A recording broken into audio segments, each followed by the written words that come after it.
Boa noite, gente. Eu acho que essa conexão... A conexão tá boa, gente? Tá travando? Como é que tá? Vocês estão me vendo normal? Preciso desse feedback, porque eu tô usando aqui uma conexão. Tá. O áudio tá bom? Muito boa noite pra vocês. Tá bom, então. Vamos ver se meu convidado já está por aí. Ontem a live foi bem bacana, né? Chegou. Eu vou já convidar ele pra gente não perder muito tempo. E não sei se eu aguardo mais um pouquinho, o Instagram avisando. Mas eu vou chamando ele, a gente vai se apresentando e enquanto isso vocês vão entrando.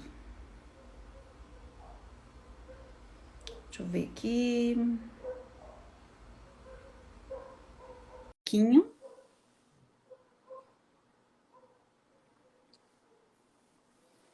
Vamos esperar aí.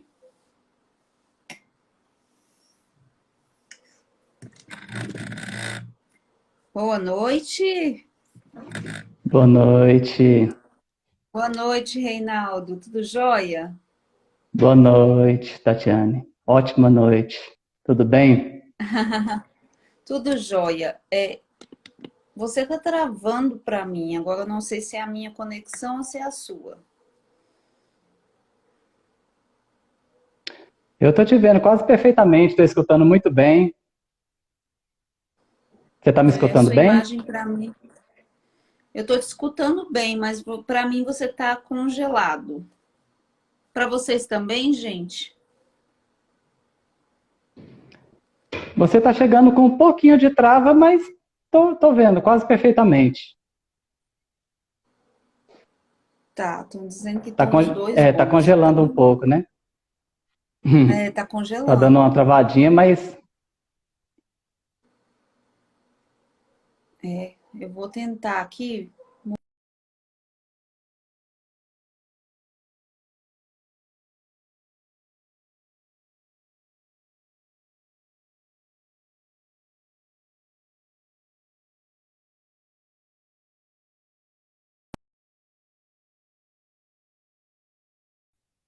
Oi. oi, a sua imagem. Agora, Aí, agora parece que melhorou um pouco. eu mudei aqui porque não tava dando, não. Você tava travando aqui para mim. Então, É, boa ainda tá noite, travando um Reinaldo. pouquinho, mas estou entendendo. Boa noite, Reinaldo. Muito obrigada por você ter aceitado o meu convite de fazer a live. E eu queria que você já começasse aí se apresentando, dizendo quantos anos de casado você tem, o nome da sua esposa, o nome dos seus filhos. Pois é, uma ótima noite a todos. Muito obrigado pelo convite, foi com grande alegria. Meu nome é Reinaldo Alves, eu sou, eu sou o 14º filho, né? Meus pais têm 14 filhos, eu sou o mais novo. E sou casado há 16 anos com a Poliane. Nós temos 6 filhos, o Gabriel com 13, Mateus com 11, a Maria com 7, o João Paulo com 4, Tereza com 3 e a Clara com 8 meses. Que legal. Reinaldo, não sei se você viu a live de ontem com o Daniel, acho que você estava participando. Então, a Sim, ideia dessa semana de famílias numerosas é, além de apresentar para as pessoas que as famílias grandes ainda existem, agora a gente quer apresentar a visão do pai. Porque sim, geralmente, nas minhas lives, quem fala muito são as mães, né? E aí elas falam do nascimento, elas falam da dificuldade com a amamentação, um filho pertinho do outro, aquela vivência de mães mesmo. E o pessoal me pediu sim. para a gente falar agora a vivência do pai, que é diferente. O homem ele está focado em outra área, né? Então, assim, eu queria que, sim. para a gente começar, você já pensasse sua visão sobre a jornada da sua família até aqui. Então, assim, quando você casou com a Poliana há 16 anos atrás, vocês já eram de igreja? Vocês já tinham caminhada? Como é que era? Bom, eu sou de família católica, mas eu tive as minhas andanças pelo mundo, né? E a Poliane também. Nós dois estávamos no mundo, eu era funkeiro e, e de repente conhecemos Jesus. Os dois ao mesmo tempo, sem a gente se conhecer, né? Então, foi nesse processo de quando a gente se conheceu mesmo, nós dois já estávamos mais convertidos, né? Mas tivemos Uhum, nossas andanças aí pelo passado. entendi. E vocês namoraram quanto tempo? Como? Perdão que falhou aqui um Vocês pouquinho. namoraram, vocês namoraram por quanto tempo? Nós nos tornamos amigos e foi uma amizade muito bonita. Nós éramos muito próximos e muito cúmplices como amigos. Eu dizia que a gente namorava sendo amigo, né? E essa amizade durou 3 anos. Até que a gente falou, poxa, a gente se dá tão bem, vamos namorar. E quando a gente começou a namorar, rapidamente nós vimos que não precisava namorar, né? Já podia casar, porque a gente já se conhecia, né? Com 3 meses de namoro, a gente marcou o casamento. 3 meses? Aí já se casaram. Sim, sim, com E, 3 meses, pode falar, deu uma travadinha pode aqui. falar. Pode repetir, é porque eu não, deu uma travada aqui, eu não escutei direito. Não, você falou que vocês se casaram com 3 meses, né? E assim, com três Sim, meses para o casamento, vocês já tinham tudo? Tinha as panelas, tinha a casa, tinha um lugar de morar? Como é que foi isso? com 3 meses nós marcamos o nosso casamento para 7 meses depois. Do dia que nós começamos a Uhum. namorar, 10 meses depois nós estávamos casados. E quando nós marcamos o nosso casamento, eu estava desempregado e ela trabalhando já quase certo que seria demitida também. E nós não tínhamos nada, não tínhamos nada, nada. Nós não tínhamos, eu tinha um carrinho, não tinha colchão, não tinha cama, nada, né? Mas nós sentimos a vontade de casar muito forte e fizemos, rezamos, pedimos ao Senhor, né? Eu perguntei a Jesus, Senhor, o Senhor deseja que nós nos casemos, né? O Senhor deseja que eu peça a mão dela em casamento? E eu abri a Bíblia, junto nós estávamos rezando. E quando eu abri a Bíblia, caiu em Sara e Tobias, onde Tobias pedia a mão de Sara em casamento. E ali nós marcamos, sem ter nada, né? E tudo foi acontecendo. Fomos ganhando as coisas, tudo deu certo. Tá, então, vocês fizeram aquele famoso chá de panela, onde os amigos, cada um doava uma coisa, para poder juntar, para Sim, poder começar o tempo de casado. sim, E, sim. e Hoje eu moro, pode falar. hoje eu moro na chácara, que foi a casa de onde nós fomos morar pela primeira vez, né? Que é do meu pai. E ele cedeu. E um foi dando a geladeira, foi dando fogão, fizemos o chá de panela, o grupo da igreja ajudou bastante, né? Não faltou nada, tudo veio, tudo que a gente precisava. E o primeiro filho veio com quanto tempo depois? Quanto tempo? É. Bem, quando nós casamos, logo nos primeiros dias, a Poliane já vinha com um quadro de ovário policístico. E logo nos inícios do casamento, nós descobrimos que ela estava com endometriose. E ela teve que fazer cirurgia, teve que tirar um cisto, depois teve que fazer outra cirurgia para rever, né? E teve que tomar. Na época nós desconhecíamos essa questão de contraceptiva, essa questão de abertura à vida, não sabíamos nada disso. E o médico nos disse que ela tinha que tomar contraceptivo porque ela não podia menstruar, senão ela poderia ter mais cistos. eu lembro que nós perguntamos para ele, mas doutor, esse contraceptivo, ele é abortivo? Ele falou, não, de forma nenhuma, não tem perigo. E então nós começamos a tomar o contraceptivo, mas, inclusive na minha cabeça, tinha sempre aquela ideia assim, que eu trouxe, de alguma coisa, de alguma maneira veio na minha cabeça a seguinte ideia, que o casamento, nós tínhamos que ficar ali uns 3 anos sem ter filhos primeiro, para poder estabilizar o casamento, tudo. Então, na minha cabeça tinha essa história de 3 anos, né? E foi nesse período do contraceptivo. Só que com coisa assim, de 1 ano, nós já começamos a sentir falta. Falou, não dá para esperar 3 anos, né? Já começamos a sentir muita falta, mas tomando contraceptivo. Então, o que nós fizemos? Nós fomos orientados aí na doutora Marli, que muitos conhecem, né? E fomos na doutora e falamos, doutora, ela com endometriose relativamente grave, tomando contraceptivo, e nós queremos engravidar. E ela disse o seguinte, olha, então vocês vão cortar o contraceptivo e vão tentar engravidar. Né? E eu lembro de uma frase que ela me disse, a cura da endometriose é a gravidez.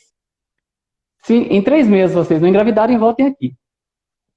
E saímos de lá muito felizes, né? E uma das primeiras coisas que eu fiz, eu fui na loja e eu comprei alguns documentos, né? Porque eu queria receber também a orientação, não só de uma médica, mas da igreja, né? Comprei os documentos do Manevita, Familiares Consórcio, sobre sexualidade, Donum Vitae, que é também sobre abertura à vida. E, para nossa alegria, poucos meses depois, ela engravidou. Coisa que o médico ficou muito surpreso, né? Porque o médico sempre dizia, nossa, eu tenho paciente que tem 20 anos que tenta engravidar com endometriose e não consegue. E nós engravidamos do nosso primeiro filho. Foi rapidamente. E o nome é Gabriel, é? Primeiro filho? O Gabriel, nosso primeiro filho. Sim. Gabriel. E quando chegou o Gabriel, assim, vocês tinham que idade, você e ela, e a Poliane? Tínhamos o quê? Qual idade de vocês? Você tinha qual idade, a Poliane qual idade? Hoje eu tenho 44, o Gabriel vai fazer 14, eu tinha 30, né? 30 anos, e ela tinha 28, 29, mais ou menos. Então assim, como vocês eram um pouco mais maduros, não eram tão novinhos assim como um casal de 20 e pouquinhos anos, vocês tiraram de letra, então, o primeiro filho ou passaram o perrengue? Olha, o perrengue que nós passamos foi o seguinte, não por ser o primeiro filho em si, mas o que aconteceu? Esse médico, né, que fez todo o acompanhamento e tudo, nós sempre dissemos para ele, nós queremos um parto normal, e ele falou, não, será normal.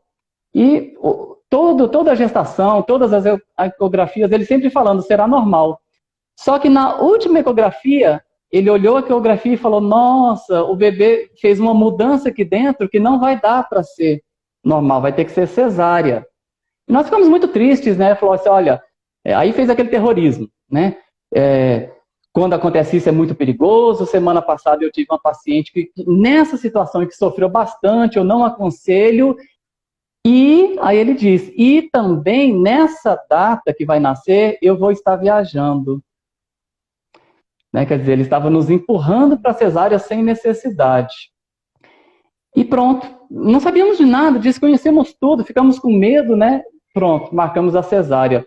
E quando o Gabriel nasceu de cesárea, eu tenho a filmagem, eu estava filmando no momento, quando ele nasceu, ele estava assim, roxinho, muito roxinho, e ele nasceu caladinho. A pediatra muito rapidamente levou ele, já começou a aspirar. E eu não sabia de nada, eu estava feliz filmando, né? E na verdade ele já estava muito grave. E eu lembro da pediatra dizer comigo, chama ele porque ele conhece a sua voz. Né? E eu falei, oi Gabriel, meu filho é o papai. E quando eu falei isso, ele voltou e ele começou a chorar. E só que foi um parto muito traumático, né? Por ser também uma cesárea. E ele ficou muito cansadinho, então ele não conseguia mamar. Ele teve que ir para a UTI, ficou 1 semana na UTI, onde nós não podíamos ficar com ele, né? Nós íamos, durante um momentinho do dia, ficar com ele para ela amamentar. E foi assim, foi essa a nossa maior dificuldade, né? Porque ali na UTI nós convivemos com 60, 70 outros bebezinhos. Eu me lembro de uma vez que a enfermeira me disse, conversando, ela disse, olha, eu vou te falar uma coisa aqui que eu nem posso não, mas ela me disse, 95% desses bebezinhos que estão grávidos aqui na UTI é porque foram cesárea. Se fosse parto normal, estariam todos em casa saudáveis, né? Eu nunca esqueci isso. Nossa. E aí a recuperação da Poliane já foi um pouco mais difícil, né? Porque a recuperação de cesárea ela é um Sim, pouco mais complicada, né? E como é sim. que foi isso? Primeiro filho, a amamentação, as cólicas, noites em claro, como é que foi? Olha, até que assim, a gente tirou tudo muito de letra, né? Graças a Deus. A grande questão é que assim, ele veio com uma certa dificuldade respiratória, que a gente associa também à questão da cesárea. Então ele tinha dificuldade de mamar, ela tinha que tirar o leite com aquela bombinha, e aquilo com o tempo vai ferindo, né? O seio vai machucando.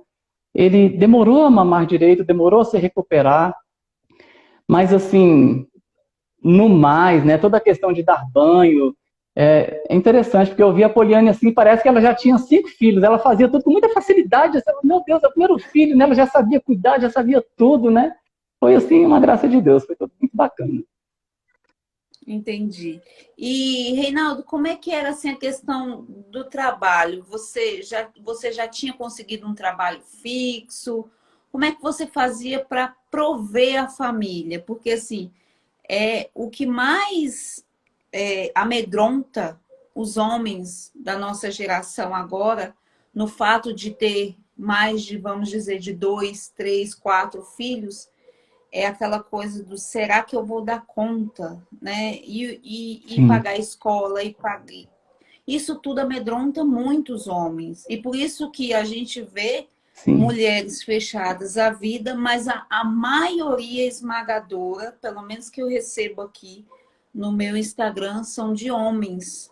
São mulheres que sim, querem ter mais filhos, mas que o marido não quer por medo do financeiro. sim.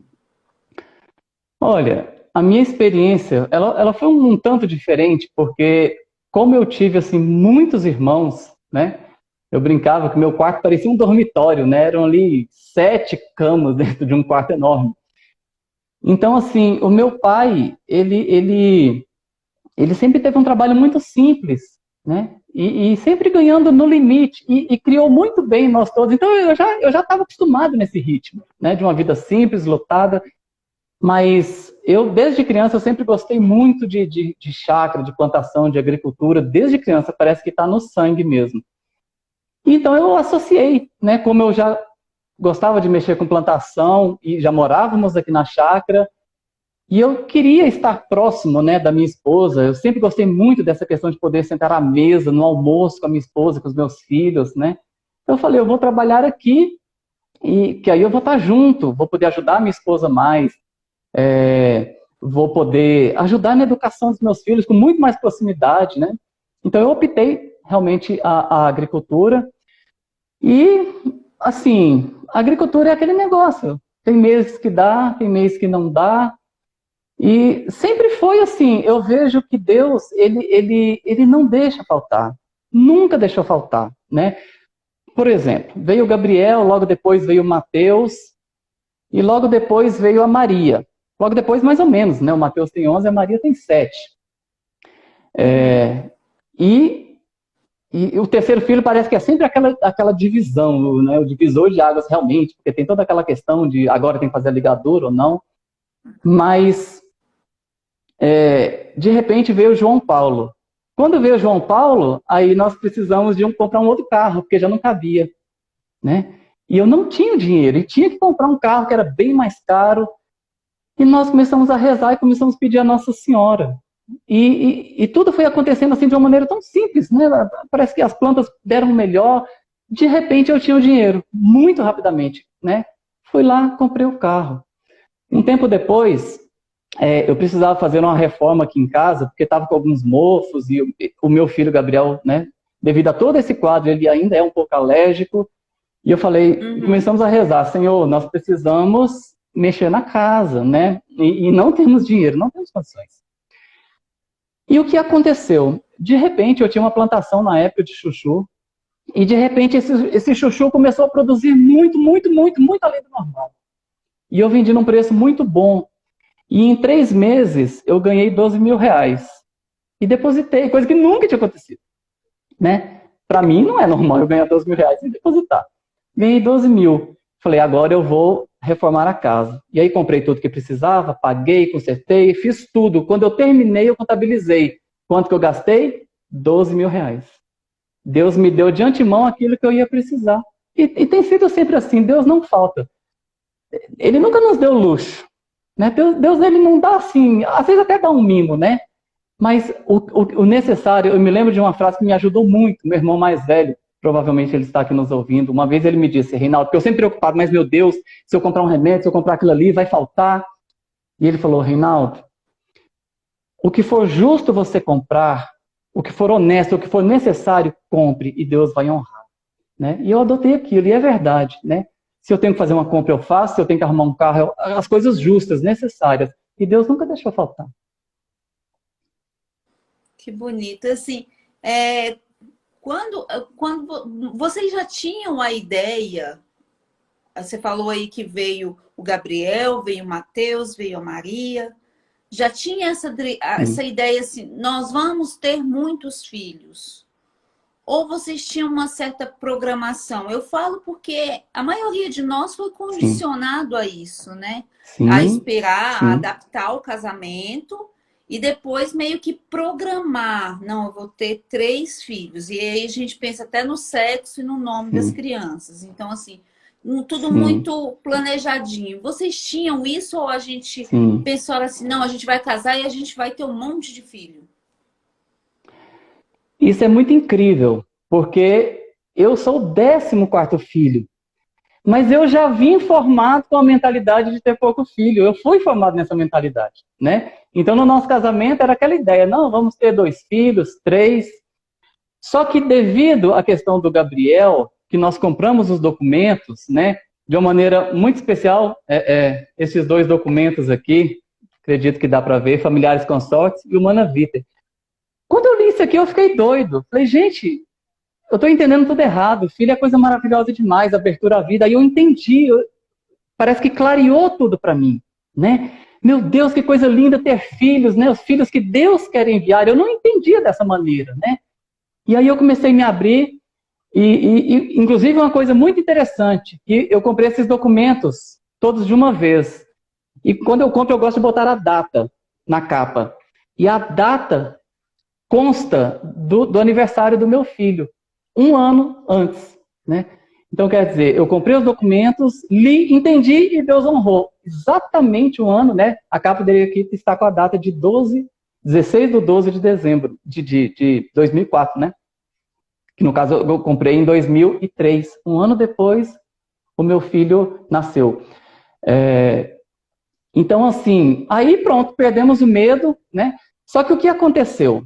Quando chegou na Maria, que foi a 3ª filha, e a gente já querendo mais, decidido, não vamos fazer ligadura, só que foi toda aquela questão, vocês têm que ligar, porque como o Gabriel foi cesárea, inclusive eu quero até explicar uma coisa aqui que esclarece melhor. O médico havia dito que tinha necessidade de ser cesárea, porque o bebê fez uma curva, fez uma posição lá que era muito perigoso. Quando nós fomos na doutora, nós mostramos a ecografia para ela. E ela disse, olha, essa mudança do bebê foi ele se encaixando. Sim, doutora Marli. Essa mudança foi o bebê se encaixando para nascer. Ia ser parto normal, não precisava, só que ele usou. Por quê? Porque ele tinha que viajar. Ele próprio se entregou, né? E a partir dali, nós fomos levados a ter uma cesárea, e aí as outras foram tendo que ser. E quando chegou na Maria, 3ª cesárea. Quiseram fazer a ligadura e nós não aceitamos. Só que aí ficamos com medo, porque foi todo aquele terror. Os médicos falando que ela não poderia engravidar mais, porque poderia romper, ter hemorragia, poderia vir a morrer. E ficamos apavorados. O que fizemos? Fomos na doutora Marli de novo, marcamos a data. Ligamos, marcamos a consulta, o dia e a hora. E aí o que aconteceu? Um dia eu recebi uma ligação do hospital dizendo assim, olha, a sua vasectomia foi marcada. Eu não sei quem marcou essa vasectomia. Você é o senhor Reinaldo Alves? Sou. A sua vasectomia está marcada para o dia tal, horário tal. Era exatamente o dia e a hora da consulta com ela. Parece que Deus me colocou para decidir. Reinaldo, você vai querer a vasectomia ou você vai querer a orientação, né, de uma médica de Deus que vai poder ajudar? Não fui, graças a Deus não fiz a vasectomia, fomos na doutora e ela nos acalmou. Olha, claro, tem que tomar alguns cuidados, mas também não é esse terror que não pode ter, né?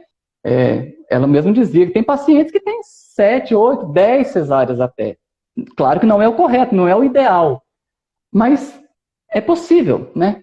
E aí engravidamos do João Paulo, né? Que foi o nosso quarto filho, que todos os nossos outros filhos foram cesáreas, inclusive a Clara.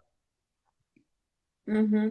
Então, assim, mesmo a Poliana, há muito tempo atrás, essa história da cesárea repetitiva, né? Uma, duas, três, Sim, era quase que uma sentença de morte para a mulher quando ela passava da terceira. sim, Os médicos faziam um sim, terrorismo, era bem pior do que o que é hoje. sim, Era bem sim, pior, porque o nível de conhecimento também era menor. Então, eu acredito que vocês sim. passaram aí por.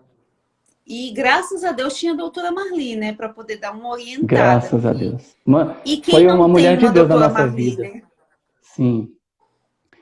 Se nós não tivéssemos a ajuda dela, eu não sei o que teria acontecido, porque nós estávamos realmente, né, diante desse drama, o que fazer, né? Mas nós queríamos.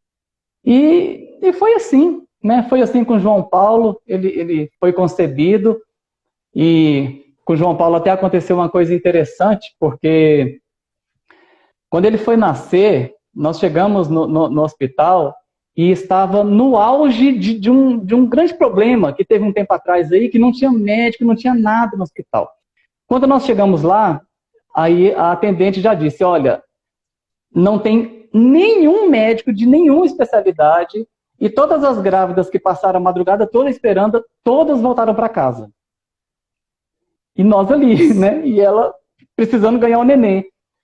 E nós dissemos, tudo bem. Aí ela falou, se vocês quiserem esperar, esperem, mas é inútil, não tem médico. Então nós conversamos e falamos, não, nós vamos lá. Entramos, ficamos sozinhos, só tinha eu e a Poliane, nenhum médico, nem pessoas para limpar o hospital tinha direito, e nós começamos a rezar o terço e começamos a pedir a Nossa Senhora. De repente nós vimos uma enfermeira chegar, poucos minutos depois vimos um pediatra, vimos um médico, e eles foram chegando sem se combinar. Do nada eles foram.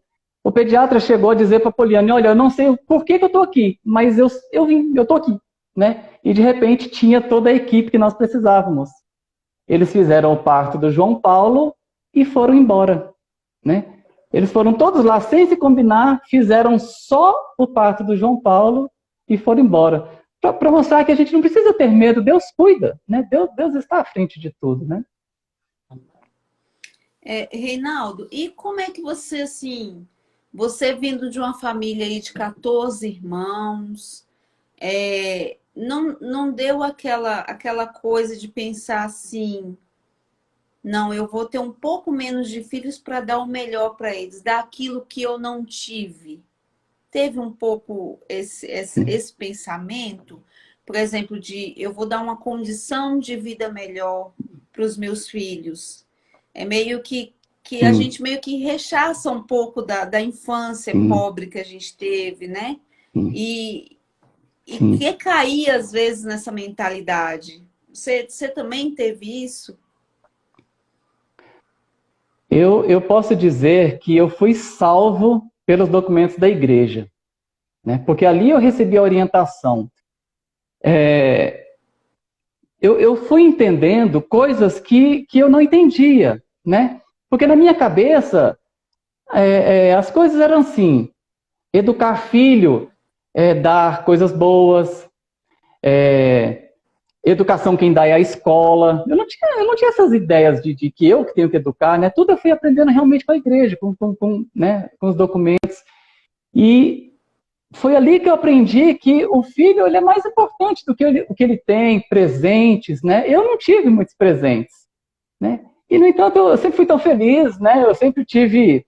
Eu comecei a meditar muito essas coisas. Eu falei, mas, meu Deus, a coisa mais bela que eu tive foram irmãos numerosos, né? Eu tenho lembranças maravilhosas. Esses dias atrás eu postei no meu story que de um irmão meu mais velho, que ele brigava comigo quando eu escovava mal os dentes. E ele pegava no meu pé, né? Poxa, eu já tinha 16, 17 anos, eu não era uma criança mais. E a gente, como dormia no mesmo quarto, ele via, né? Se eu fosse escovar e voltasse rápido, ele brigava. Você está escovando mal os dentes, né? Eu nunca esqueci isso, um carinho de um irmão.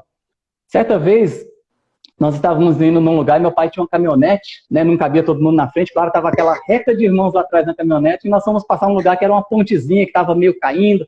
A caminhonete ficou tremendo e eu era criança. E eu me lembro que um dos meus irmãos mais velhos me abraçou e olhou para os outros rindo e falando, se a caminhonete virar, eu vou salvar o Reinaldo, vocês se virem. Eu nunca esqueci isso, né? Aquela coisa de irmão, o Reinaldo eu vou salvar, né? Como eu me senti protegido, né? Então, assim, isso ficou gravado no meu coração, né? Como é importante, os nossos filhos hoje terem outros irmãos, porque essas lembranças vão ficar, né? Então, foi meditando em tudo isso que eu comecei a ver, não posso parar, né? Se a gente não tem do bom e do melhor, tudo bem. Se não tem o melhor celular, tudo bem. Eu nunca tive mesmo e sou feliz, né? Na maioria das vezes aqui em casa a gente come sem carne. E daí? Tipo assim, não é essencial.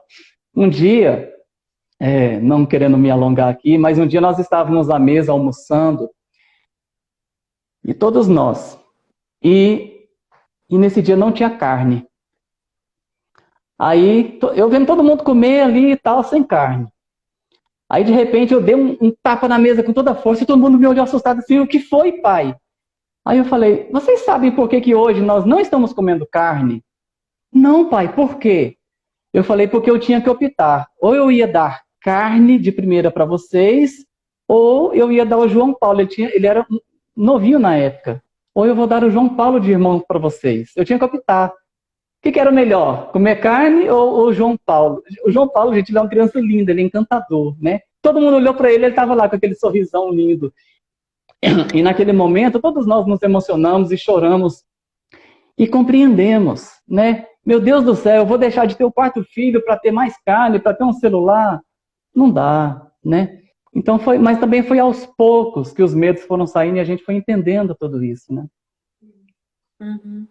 E assim, como homem, Reinaldo, falando assim para outros homens, porque aqui nessa live, embora você veja aí que tem muitas mulheres comentando, mas eu tenho certeza que uma boa parte dos maridos está do lado aí, né?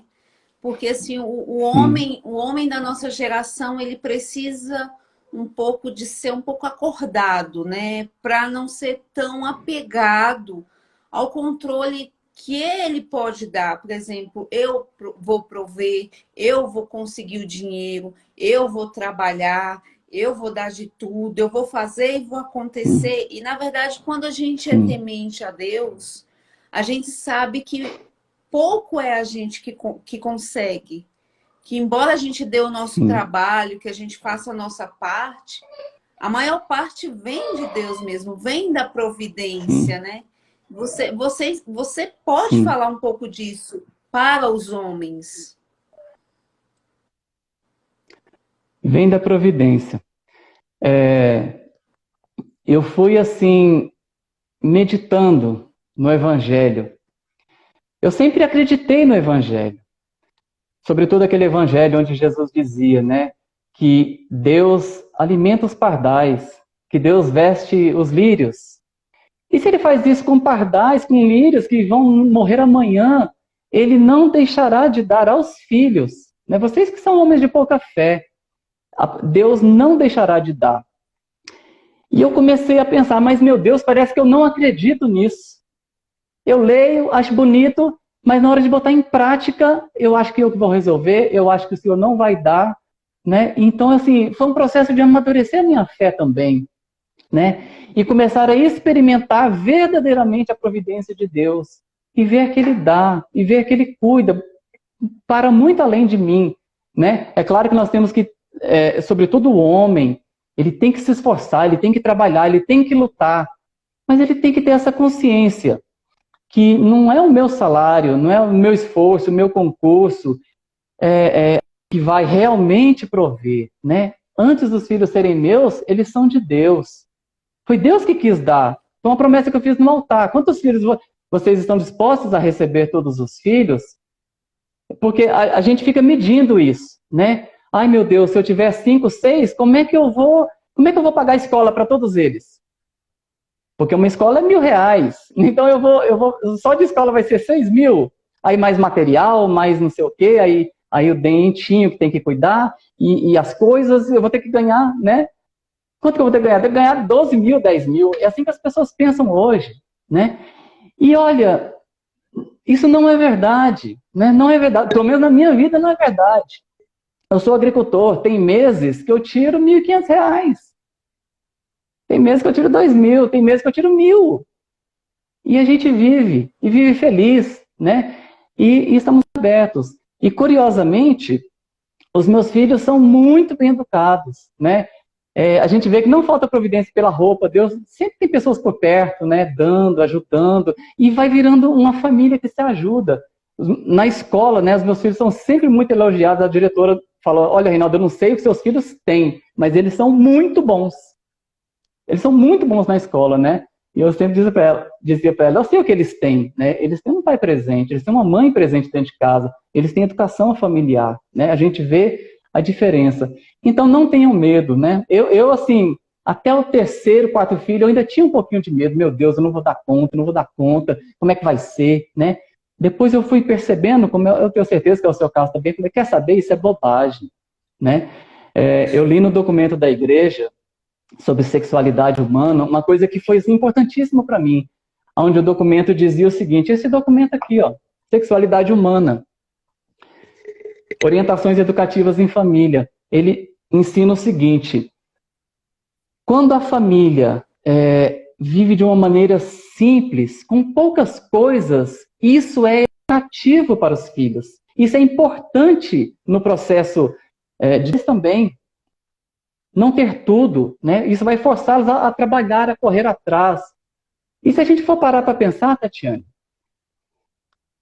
Jesus, quando ele veio a essa terra, ele teve tudo? Nossa Senhora, não tiveram. Gente, Jesus e Nossa Senhora não tiveram. Por que os meus filhos têm que ter, senão eles não serão felizes? Porque às vezes a gente pensa assim, não, o meu filho, ele tem que estudar no melhor colégio. Mas tem que ter.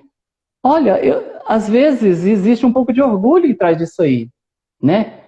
Porque existem milhões, talvez bilhões de crianças estudando em colégio público. Por que o meu filho não pode? Ele é melhor do que todo mundo? Eu sempre estudei em colégio público. Eu não tenho faculdade. Tenho segundo grau, né? E sou feliz. Então é por aí. Reinaldo, e agora vem aquela parte vamos falar, que às vezes as pessoas perguntam assim, como lidar com a crítica da sociedade? Você como homem, né, aí com 6 filhos, vem de uma família grande também, acontece isso, às vezes, os seus irmãos têm muitos filhos ou têm poucos? Como eles olham para a sua família? Como é que você é visto, assim, pelos amigos, pelos conhecidos? Existem aquelas piadinhas, porque eu e o Walter a gente ouve aí direto, né? Se não vai fechar a fábrica, se não tem TV em casa, né? É sempre uma piadinha ou outra. E quando a gente sai com as 6 crianças, então, as pessoas param assim para ver o que vai acontecer. As crianças vão comer, vamos ver o que vai acontecer agora, que eu vou assistir. Sim, vão derrubar então, tudo. Assim, eles esperam assim, um show de horrores. Na verdade, não acontece, né? Sim. E tem isso com vocês? Olha, é engraçado porque chega a ser cômico sair na rua com todos eles. Porque eu lembro do Padre Paulo dizer que família numerosa parece aquele bichinho exótico do zoológico. Fica todo mundo, nossa, que bicho diferente. Que bicho é esse? Será que ele é desse planeta, né? É assim que eu me sinto às vezes, né? A gente sai, a gente vê que tá todo mundo olhando, nossa, né? Meu Deus, 6 filhos, que loucura, né? Mas, por outro lado, eu vejo que, assim, existe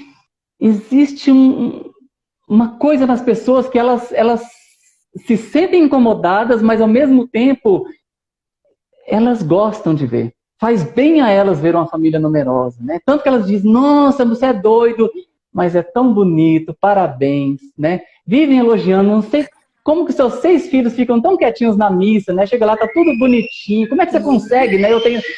Aí tá aqui a Clara gritando aqui, ó. Eu tenho um filho só e ele não fica quieto na missa, né? Como é que você tem 6? Então, quer dizer, é tudo questão de educação. Mas, assim, sempre há as críticas, né? Os meus irmãos,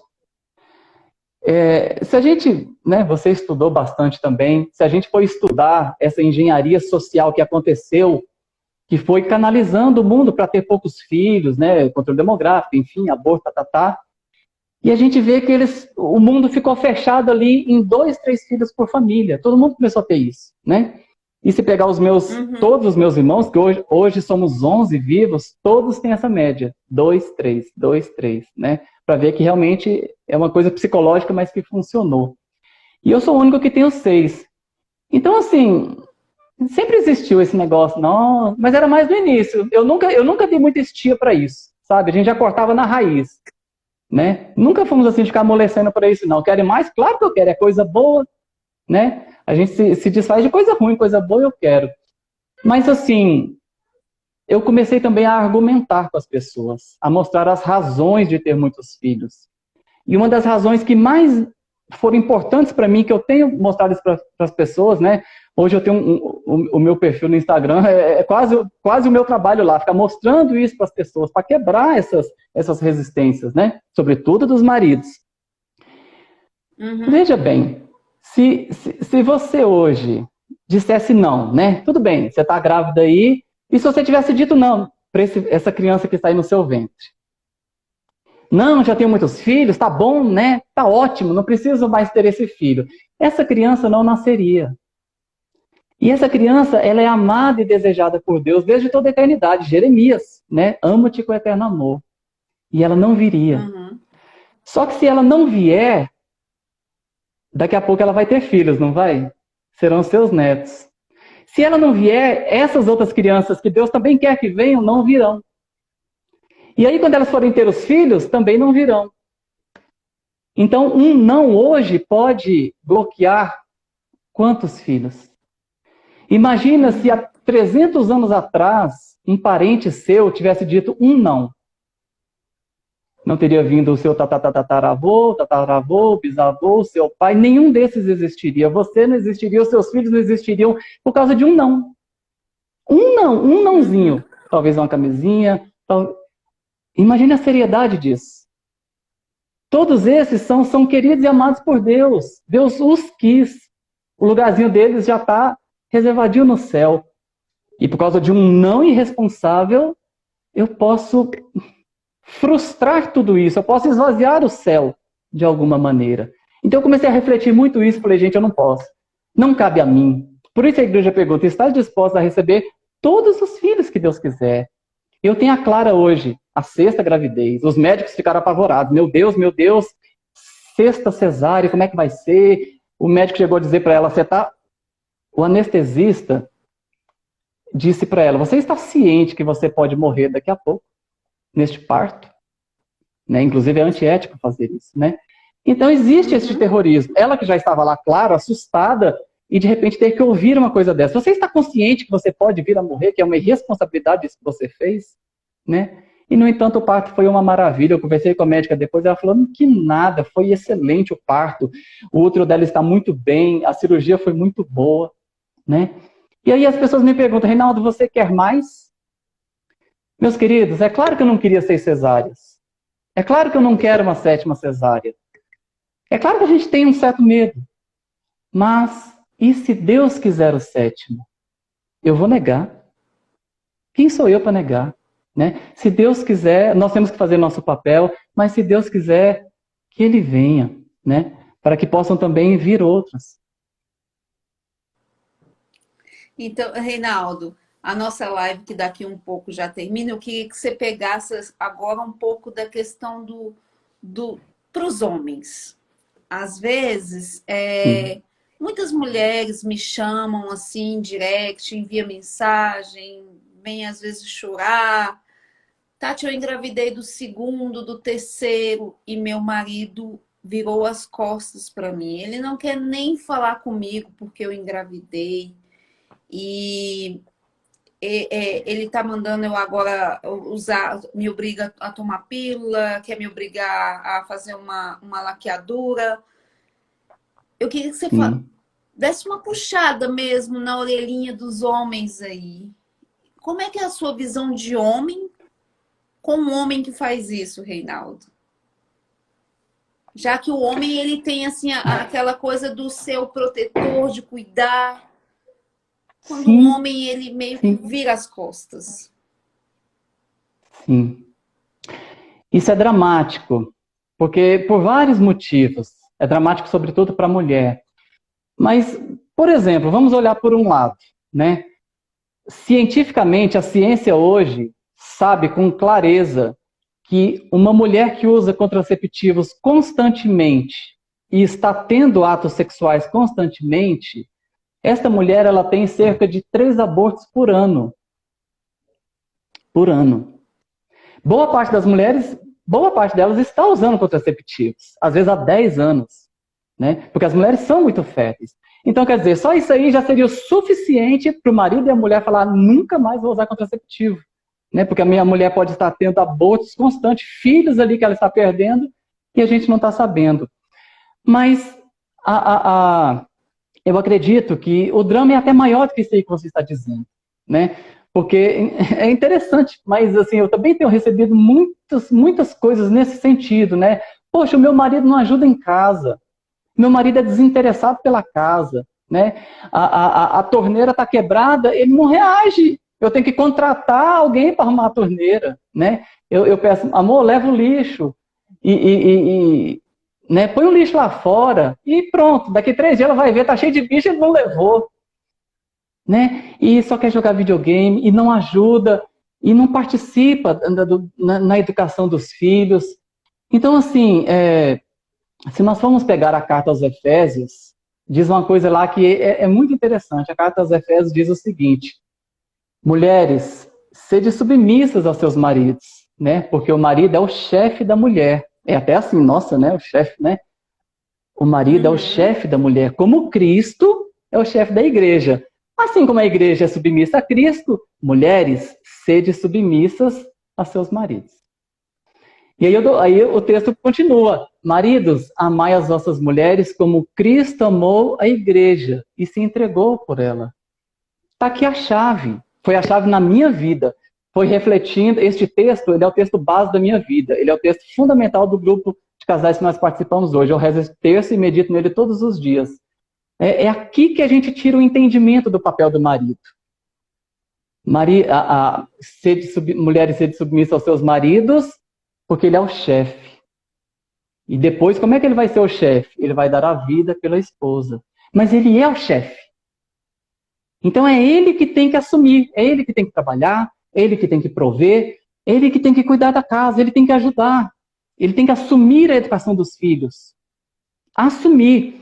E ele vai chefiar, não é uma chefia no sentido assim de mandar como um harém, como um faraó que manda e a esposa obedece. Não é isso. Mas é aquele que fala, que tem uma voz de ordenação, de autoridade dentro de casa. Ele é o sim e o não, né? Eu experimento isso na minha vida. Minha esposa está lá falando com meus filhos, não sei o quê, não sei o quê, e eles lá não reagem, né? Eu chego, não, eu não preciso nem levantar a voz. Eu tenho certeza que é assim também com seu esposo. Ele diz um não, os filhos obedecem. Parece que é uma coisa dada por Deus, né? O marido, ele é a ordem. Ele é o sim e o não, ele é a lei. Mas acima disso, o marido vai ser o chefe conduzindo a família para Deus. Eu acho que está aqui o ponto principal. Né? O papel principal do marido é criar um ambiente onde Deus está presente na família. É ele que tem que puxar isso. É o marido que tem que puxar o texto, é o marido que tem que ler a Bíblia no sentido assim, não que a esposa não possa fazer, mas ele que tem que puxar. Ele tem que se preocupar com a conversão dos filhos, tem que rezar, ele tem que se preocupar com a santificação dos filhos. Sobretudo nisso ele vai ser o chefe. Ele vai chefiar a família para a santificação e para o céu. Porque senão ele vai ser um meninão, paradão, solteirão, como muitas têm dito, meu marido é um solteirão, né? Que fica lá, não reage, não se interessa. E isso é realmente um drama, né? Tá faltando muito de uma masculinidade verdadeira, né? Porque Sim. essas masculinidades que o homem chefia a casa como se fosse um harém, eu chego e boto meu pé para cima e a mulher que me sirva, Sim. isso não Ela que existe, me né? sirva. E a questão e agora Sim. eu queria entrar um pouquinho na questão de vocês como casal, você e a Poliane. Reinaldo, o amor de vocês, conforme vem muitos filhos, a mentalidade das pessoas é que esse amor ele vai sendo meio que desgastado pela Sim. rotina, pela correria, por tantos problemas, né? É tanta conta, é tanta coisa que a gente tem que dar conta. Então, na cabeça das pessoas que têm um, dois filhos, que olham e falam assim, não, isso não vai dar certo, porque esse amor ele vai se desgastar. Que você falasse um pouco Sim. disso. Sim. Como é que é o seu amor pela sua esposa hoje? A gente vê, se a gente observar, a gente vê que a maioria dos casamentos que estão se divorciando, eles têm poucos filhos. Famílias que têm muitos filhos se divorciam muito menos. E o amor aumenta. Porque é próprio do homem e da mulher ter muitos filhos. Quando acontece isso, acontece uma ordenação na família. E tudo acontece, né? Eu percebi uma coisa interessante em mim. Eu percebi que a cada filho que foi vindo, a minha capacidade de amar foi aumentando. Parece que a minha alma foi dilatando. E isso só começou a acontecer quando os filhos foram chegando e chegando e chegando. E hoje eu consigo amar de uma maneira muito mais profunda, que eu não conseguia. Inclusive a minha esposa, né? Hoje, assim, é maravilhoso ver a doação dela, porque não é fácil cuidar de 6 filhos, gente, né? É muita roupa para lavar, ainda mais numa chácara, nós moramos numa chácara, toda hora eles entram aqui com o pé cheio de barro e suja, né? Então é um desafio, eu vejo o quanto que ela está ali, né? O quanto ela é interessada. Poxa, isso enche o nosso coração. Como eu não vou ajudar uma mulher assim, né? Então eu tenho o prazer de chegar a ajudar, né? Tem muitas famílias que passam por esse conflito. Ah, meu marido tem que me ajudar, ele não me ajuda, fica cobrando, fica exigindo, né? Exigir talvez não seja o caminho. É o próprio marido que tem que perceber e querer ajudar, né? Então eu vejo assim que hoje nós nos amamos muito mais, até porque a gente compreendeu mais o que é o amor, né? Estudando sobre o amor no documento Deus Caritas Est, do Papa Bento XVI, eu fui entender o que é amor. Eu sempre achei que amor era sentimento. E eu até me cobrava, nossa, parece que eu não. Porque eu sou uma pessoa assim, que eu não sou de muito sentimento. Eu falava, nossa, parece que eu não amo ninguém, não amo nada, né? Eu sempre me cobrava nisso. E lá no documento eu percebi, não, amor não é documento, amor é obedecer a Deus. Quando você conhece a verdade e obedece, isso aqui eu tenho que fazer, então eu vou lá e faço, né? O marido que já está cansado da esposa, ele não suporta mais a esposa, mas ele sabe da verdade. Ela é minha mulher, eu não posso me separar, então eu não vou me separar, mesmo que eu não sinta mais nada. Eu vou obedecer à verdade. Isso é amor, não precisa ter sentimento, né? Então foi aí que foi todo aumentando. Mas eu diria uma coisa que para mim é fundamental. Já encerrando aqui, nós estamos no nosso horário. Mas eu vejo que é absolutamente fundamental os maridos voltarem a conversar com as suas esposas, a deixá-las falar. Porque entrou na nossa cabeça de homem essa história, a mulher fala demais, mulher tagarela. Eu chego em casa, minha esposa já começa, que o seu filho, que ele quebrou, que ele fez, que não sei o quê. Ou então o maridão chega em casa, aí a esposa, amor, como foi o seu dia? Ela doida para conversar. Como foi o seu dia? Me conta. Ele, foi bom. Mas e aí, amor, me fala como foi? Foi legal, seu marido, o seu patrão. Foi legal. Ele não quer conversar. Nós homens, nós temos essa tendência. A gente troca 2 palavras e a gente está satisfeito. Mas a mulher, ela não é assim. A mulher, ela é verbalização, ela necessita de conversar. Então eu fui descobrindo que quando eu parava para conversar com a minha esposa e eu olhava nos olhos dela e prestava atenção em cada palavra que ela dizia, mostrando para ela que eu estou interessado no que ela tem a me dizer, e deixava ela falar. Porque às vezes começa a falar, o homem já começa a explicar também, não, mas é por isso, é por aquilo. Não, peraí, Reinaldo, peraí, agora é ela. Deixava ela falar. E às vezes ia. E ali a gente conversava, depois dela falar, expor tudo o que ela queria, aí eu ia falar. E às vezes, e muitas vezes, tem sido conversas de 2, 3 horas, varando a madrugada. Meus irmãos, o quanto isso faz bem para uma mulher. O quanto faz bem para a alma feminina ver que o marido está olhando nos olhos dela e que ele se interessa pelo que ela tem a dizer. Né? Quando eu faço isso com a minha esposa, eu vejo que a alma dela se abre. Parece outra mulher. Né? E seguramente até os atos sexuais serão outros, porque vira outra mulher. Nós temos que reaprender essas coisas. Tirar da cabeça esse negócio, ela é tagarela, ela conversa demais. Não, converse com ela. Existe uma riqueza dentro da esposa, um mundo maravilhoso que ela quer dar aquilo e a gente não deixa. Então o amor passa por isso também. Deixar a esposa se dar para nós, né? Sobretudo falar. Para ela é muito importante falar. Não é verdade?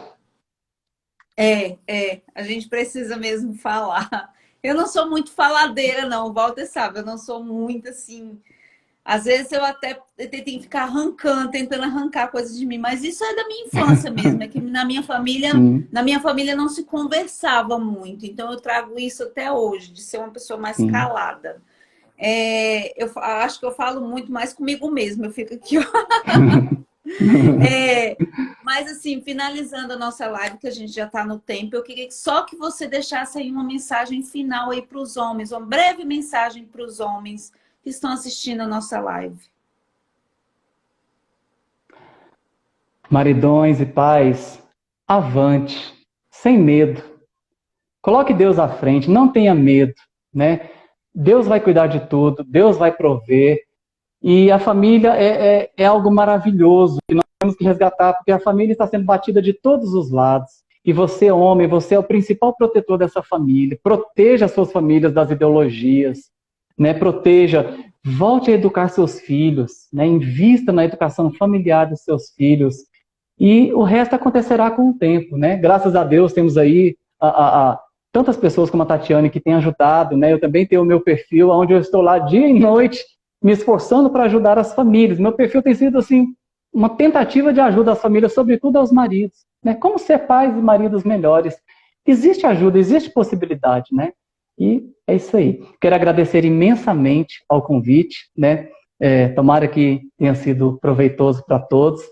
E muito obrigado pelo convite, muito obrigado a todos que estiveram aqui. Eu que agradeço, Reinaldo, você participar dessa live e trazer para a gente tanto conhecimento, né? Uma pessoa tão de Deus, uma família tão de Deus. Quero agradecer muito, pedir para as pessoas que nos assistiram para rezar pela família do Reinaldo, pela Poliane, pelos filhos, Sim, e que vocês continuem aí dando esse testemunho de amor a Deus, de obediência, né? De amor à igreja, e continuem aí frutificando esse amor do casal que passa pelos sim. filhos. Muito obrigada, viu, Reinaldo? Eu que agradeço. Uma ótima noite a Boa todos. noite. Boa Boa noite. noite.